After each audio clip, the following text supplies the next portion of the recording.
Hi everybody, मेरा नाम आशुतोष कुमार हुआ और मैं केयर हॉस्पिटल में एज ए अरिथमिया स्पेशलिस्ट और वी कैन से इलेक्ट्रोफिजियोलॉजिस्ट की पोजीशन पर काम कर रहा हूँ।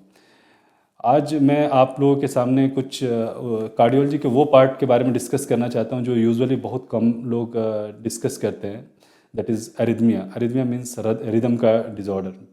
हार्ट की अपनी एक शैली होती है, मतलब जो बीटिंग्स जो हम लोग कहते हैं कि रेगुलर, मतलब हमेशा एक ध्वनि में चलती है। जब भी इस ध्वनि में कोई प्रॉब्लम आता है we call as rhythm disorder और एरिथमिया। ये हमेशा ये माना जाता है कि हार्ट रेट जो है हमारा कितना होना चाहिए जिसको हम लोग नॉर्मल या एबनॉर्मल लिया जाए। सो ये क्वेश्चन थोड़ा मुश्किल होता है टेक्निकल बताने में कि किस रेट को हम लोग एबनॉर्मल लें, बट हाँ देर आर कुछ रूल्स होते हैं जिसको हम लोग फॉलो करते हैं।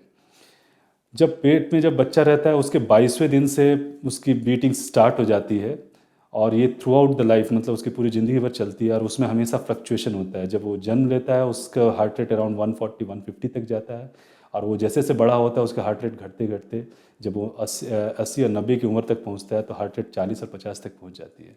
सो ये हार्ट बीटिंग जो रहती है मोस्ट ऑफ टाइम रेगुलर रहती है और इसमें कभी भी इरेगुलरिटी आ रही है तो उसका इवेल्युएशन होना चाहिए। और बीटिंग एज के साथ मैच नहीं कर रहा है तो उसका इवेल्युएशन होना चाहिए।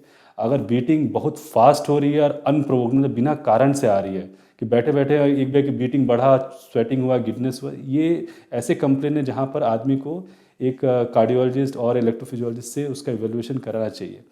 कुछ ऐसे कंडीशंस रहते हैं जहाँ पर पेशेंट को चलते चलते चक्कर आना, गिर पड़ना, इस तरीके के अगर सिम्टम्स आ रहे हैं तो ये भी अरिथमिया के सिम्टम्स हैं।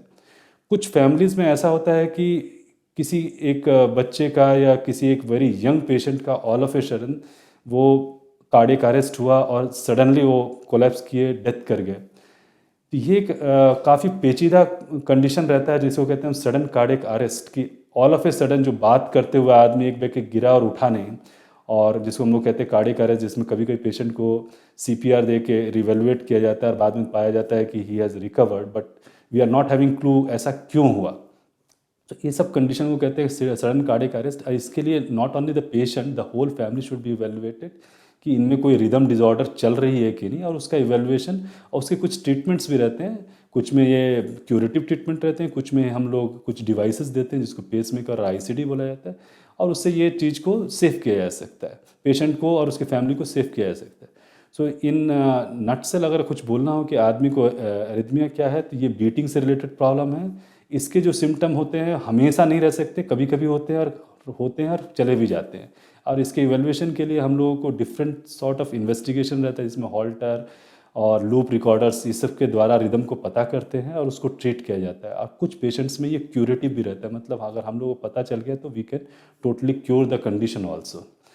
सो अगर आपको चक्कर आने का प्रॉब्लम है, धड़कन बहुत तेज़ हो जाती है और वो भी बिना किसी कारण के, ये सारे कंडीशंस को आप एक इलेक्ट्रोफिजियोलॉजिस्ट को दिखाइए और उसको इवेलुएट कराइए। You may be having curative options also. Thank you.